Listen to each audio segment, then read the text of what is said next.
Good morning students. आज हम lecture number 4 chapter 7 11th Hindi medium RBSC का स्टार्ट कर रहे हैं।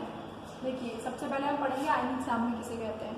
ठीक है, इससे पहले हमने रासायनिक साम्य के बारे में पढ़ा था कि रासायनिक साम्य जब अग्र अभिक्रिया का वेग पश्च अभिक्रिया के वेग के बराबर हो जाए, जब अभिक्रिया ऐसी लगने लगे कि रुक गई है लेकिन रुके नहीं क्योंकि क्रियाकारक और क्रियाफलों की सांद्रता बराबर हो जाए, तो उस समय पर हम कहते हैं कि गतिक साम्य स्थापित हो गया है। ठीक है, फिर हमने बहुत सारे रिलेशन पढ़े थे, के पी, के सी, के जी, के क्यू, ये फिर निश्चित का सिद्धांत पढ़ा था। ये सारी चीज़ें हमने पढ़ ली हैं। अब हम पढ़ रहे हैं आयनिक साम्य। आयनिक साम्य का मतलब आपके पास एक वैद्युत अपघट्य है। ये वैद्युत अपघट्य आयनिक होता है और आयनिक होकर आयन बनाता है। ठीक है, और कुछ समय बाद ये आयन मिलकर वापस से वैद्युत अपघट्य बना लेते हैं। तो दोनों के यानी वैद्युत अपघट्य के टूटने की दर और आयनों के मिलकर अपघट्य बनाने की दर, यदि दोनों के बीच की दर बराबर हो जाए तो हम कहेंगे क्या बन गया, क्या स्थापित हो गया, आयनिक साम्य स्थापित हो गया। ठीक है, तो आयनिक साम्य क्या है? आयनिक साम्य वो है, आयनिक साम्य वैद्युत अपघट्य और आयनों के मध्य स्थापित होता है। ठीक है, अब यहाँ पर जब हम बार बार बोल रहे हैं कि वैद्युत अपघट्य, तो वाकई में ये वैद्युत अपघट्य है क्या? ठीक है, तो इस वैद्युत अपघट्य को समझने के लिए देखिए, वे पदार्थ जो आयनिक और वियोजित होकर आयन बनाते हैं। पहले तो वे पदार्थ, वैद्युत अपघट्य क्या है? वो पदार्थ जो आयनिक होकर क्या बना रहा है? आयन बना रहा है, आयन बनाते हैं तथा आयन क्या करते हैं? तथा आयन विद्युत का चालन करते हैं। आयन क्या करते हैं? विद्युत का चालन करते हैं। यानी वे विलयन, यानी वैद्युत अपघट्य क्या है कि यदि इसे आप पानी में घोलेंगे और दो इलेक्ट्रोड लगाएं और दोनों को आपस में जोड़ दें, तो आप देखेंगे कि विद्युत का चालन होने लग जाएगा। ये जो आयन है ये इलेक्ट्रिसिटी का कंडक्शन करने लगते हैं, विद्युत बहने लगती है। तो ऐसे पदार्थों को हम क्या कहते हैं? वैद्युत अपघट्य कहते हैं। ठीक है, अब ये वैद्युत अपघट्य दो प्रकार के होते हैं। कौन कौन से? एक प्रबल वैद्युत अपघट्य, एक दुर्बल वैद्युत अपघट्य। क्लियर? प्रबल वैद्युत अपघट्य जैसे कि नाम से, जो पूर्णतः आयनित हो जाए, जो पूर्णतः आयनित हो जाए। ठीक है, और जो आंशिक रूप से आयनित हो। भाई प्रबल कौन? कोई प्रबल है, प्रबल का मतलब जो पूर्णतः, अभी हम किसके बारे में बात कर रहे हैं? आयनिक और वियोजित। जो पूर्णतः आयनित हो जाए, जो पूर्णतः वियोजित हो जाए। ठीक है, तो जैसे Na2SO4, ये क्या है? ये एक लवण है। यदि इसको आप पानी में डालोगे तो आप देखोगे विद्युत का चालन होने लगेगा। यदि विद्युत का चालन तो तभी होगा जब वो पूर्णतः आयनित हो रहा है। ठीक इसी तरीके से H2SO4 है, ये एक अम्ल है, ये भी विद्युत का चालन करता है। NaOH एक क्षार है, ये भी विद्युत का चालन करता है। वे पदार्थ जो आंशिक रूप से आयनित और वियोजित होते हैं, जैसे NH4OH, ये एक क्षार है, NH4 का H2SO4 ये लवण है, ये अम्ल है। तो कहने का मतलब है कि जो वैद्युत अपघट्य है वो क्या होते हैं? वियोजित होकर विद्युत का चालन यदि तेजी से कर रहे हैं तो प्रबल है और अन्यथा दुर्बल है। तो जो वैद्युत अपघट्य है वो क्या क्या हो सकते हैं? लवण हो सकते हैं, अम्ल हो सकते हैं और क्षार हो सकते हैं। क्लियर? अब आप देखो, लवण के बारे में बात करेंगे। लवण के बारे में सबने छोटी क्लास में पढ़ा है कि लवण किससे मिलकर बनते हैं? अम्ल और क्षार से मिलकर बनते हैं लवण। ठीक है, तो लवण जो होते हैं वो 4 प्रकार के होते हैं। कौन कौन से? सबसे पहले देखो, प्रबल अम्ल और प्रबल क्षार से बना लवण। आपने प्रबल अम्ल ले लिया HCl, प्रबल क्षार ले लिया NaOH, दोनों को जोड़ा, जल का एक अणु बाहर निकल गया और क्या बन गया? एक लवण बन गया। तो आपसे यदि पूछे जाता है कि प्रबल अम्ल प्रबल क्षार से बना लवण कौन सा है, तो आप बताएंगे NaCl। ठीक है, अब दूसरा बनता है प्रबल अम्ल। तो प्रबल ही है, लेकिन अब की बार क्षार आपने कैसा लिया? दुर्बल ले लिया। ठीक है, तो प्रबल अम्ल तो HCl ही है, क्षार क्या हो गया? दुर्बल NH4OH, अगेन H2O निकल गया और एक लवण बन गया। ये लवण कौन सा? मान लो लिखा आता है NH4Cl है, तो आप बताओगे प्रबल अम्ल दुर्बल क्षार लवण।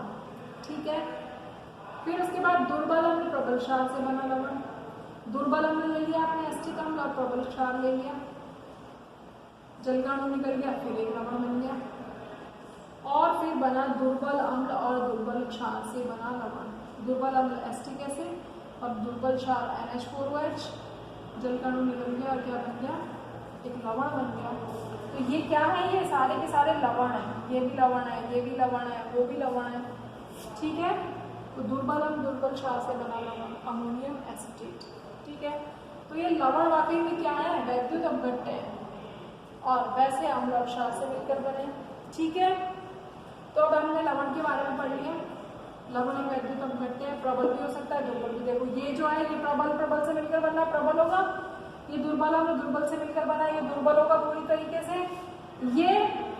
ये दोनों में प्रबल पार्ट भी है, जो पार्ट प्रबल होगा इसमें प्रबल क्षार है तो इसकी प्रकृति कैसी हो जाएगी, क्षारीय है, और इसमें अम्ल प्रबल है तो इसकी प्रकृति कैसी हो जाएगी, अम्लीय।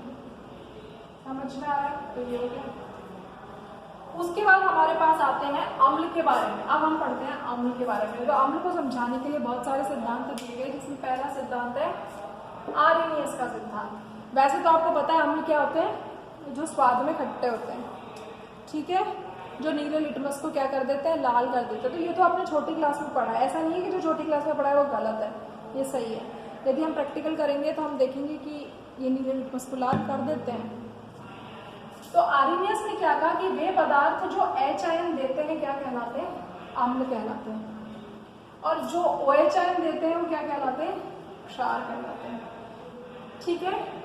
कोई भी पदार्थ जो H आयन देता है, तो अब आप यहाँ पर देखो HCl टूटेगा तो क्या देगा, H आयन, तो ये क्या हो गया, अम्ल हो गया। H2SO4 ये टूटेगा तो क्या बनाएगा, 2H ion plus SO4-2 H ion दे रहा है। तो जो H आयन दे रहा है वो तो अम्ल है, और जो OH आयन दे रहा है जैसे NaOH, ये टूटेगा तो क्या देगा, Na आयन और OH आयन, ठीक है। BaOH का होल ट्वाइस, ये क्या देगा, Ba+2+2OH आयन, क्लियर। तो जो OH आयन देते हैं वो क्षार और जो H आयन देते हैं वो अम्ल, ठीक है। लेकिन आर्हेनियस का जो सिद्धांत था वैसे तो वो अच्छा था, लेकिन और इससे हमें ये भी पता पड़ रहा था कि अम्ल यदि प्रबल है, प्रबल का मतलब वो जल्दी H आयन देगा, ज्यादा मात्रा में H आयन देगा तो प्रबल होगा, कम मात्रा में H आयन देगा तो दुर्बल होगा। लेकिन जिनमें H आयन नहीं है, ये जिसमें OH आयन नहीं है, ऐसे यौगिकों के बारे में कुछ ज्यादा नहीं बता पाया। तो फिर दूसरा सिद्धांत आया जिसे कहा गया लॉरी-ब्रॉन्स्टेड सिद्धांत। अब लॉरी-ब्रॉन्स्टेड सिद्धांत क्या कह रहा है, लॉरी-ब्रॉन्स्टेड के हिसाब से वे पदार्थ जो जलीय विलयन में प्रोटॉन देते हैं, आपने एक जलीय किसी भी यौगिक को या किसी भी विद्युत अपघट्य को जल में घोला, जल में घोलने पर यदि उस पदार्थ ने क्या दे दिया, प्रोटॉन दे दिया, यानी वो प्रोटॉन दाता हो गया, प्रोटॉन दे दिया, तो वो क्या है, अम्ल है। किसके हिसाब से, लॉरी-ब्रॉन्स्टेड के हिसाब से, ठीक है। तो अब उसने H आयन तो दे दिया, लेकिन H आयन के बाद वो खुद किस में बदल गया, संयुग्मी क्षार में बदल गया, संयुग्मी क्षार में, क्लियर। जैसे ठीक है, संयुग्मी क्षार में बदल जाता है। ऐसे ही वो पदार्थ जो प्रोटॉन लेते हैं, वो पदार्थ जो जलीय विलयन में प्रोटॉन लेते हैं तथा संयुग्मी अम्ल में बदल जाते हैं, बदलते हैं, क्या कहलाते हैं, क्षार कहलाते हैं। ये क्या कहलाते हैं, अम्ल कहलाते हैं, ठीक है। जैसे आप इसको अभिक्रिया से समझो कि हमने HCl को पानी में घोल दिया तो जलीय विलयन बन गया ना, HCl का जलीय विलयन जल में घोल दिया तो ठीक है। अब HCl क्या है, ये H आयन दे रहा है, तो अभी बताया ना, जो H आयन दे रहा है, जो प्रोटॉन दे रहा है वो अम्ल है, तो ये अम्ल हो गया। अब इसने प्रोटॉन दे दिया, प्रोटॉन देने के बाद किसमें बदला, संयुग्मी क्षार में बदल गया ना, ठीक है, क्लियर, संयुग्मी क्षार में बदल गया। तो यानी सिर्फ वो प्रोटॉन देने वाला ही नहीं होना चाहिए, प्रोटॉन देने के बाद वो किस में बदलना चाहिए, संयुग्मी क्षार में बदलना चाहिए।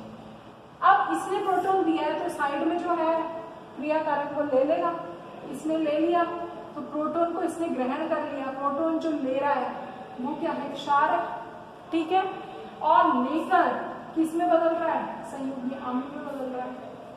हमेशा उल्टा उल्टा होगा। आप ऐसे देखो कि जो अम्ल है ना, ये एक अम्ल है, तो अम्ल तो क्या बनाएगा, संयुग्मी क्षार, और और क्षार क्या बनाएगा?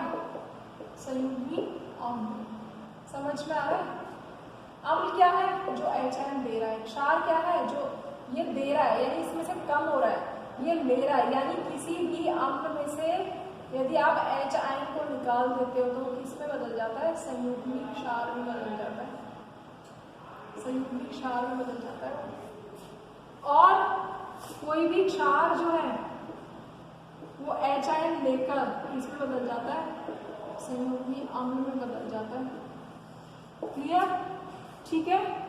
यदि अम्ल प्रबल है तो ये दुर्बल होगा, यदि ये दुर्बल है तो ये प्रबल होगा, तो उल्टा होता है दोनों में। अम्ल प्रबल है तो उसका संयुग्मी क्षार कैसा होगा? दुर्बल होगा। तो लॉरी-ब्रॉन्स्टेड का जो सिद्धांत था वैसे तो वो बहुत अच्छा था, काफ़ी सारी चीज़ों को समझा भी पा रहा था, लेकिन इसमें भी कुछ कमियां थी। क्या कमियां थी? अगेन, यदि किसी यौगिक के पास प्रोटॉन नहीं है तो हम बता ही नहीं सकते अम्ल है कि नहीं है, क्षार है कि नहीं है, क्योंकि यहाँ पर जो कंसेप्ट लगा है वो किससे लगा है? प्रोटॉन दाता और प्रोटॉन ग्राही से। ठीक है। उसके अलावा विलयन, जलीय विलयन में देने वाला होना चाहिए। प्रोटॉन दाता से ही काम नहीं पड़ेगा, प्रोटॉन तो दे रहा है लेकिन विलयन यदि जलीय नहीं है तो जलीय विलयन यदि नहीं, मतलब लॉरी-ब्रॉन्स्टेड का सिद्धांत केवल जलीय विलयन पर ही एप्लीकेबल था, तो ये वाला कंसेप्ट भी नहीं लगा।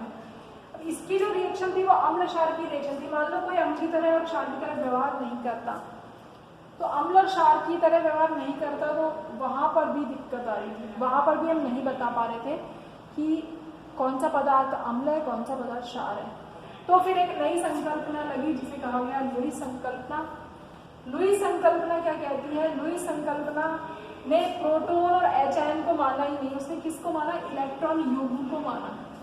जो इलेक्ट्रॉन युग्म को ग्रहण करता है वो अम्ल है और जो इलेक्ट्रॉन युग्म को देता है वो क्या है? क्षार है। तो इलेक्ट्रॉन युग्म यानी पेयर, यानी लोन पेयर, इलेक्ट्रॉन युग्म ग्राही तो अम्ल है और दाता कौन है?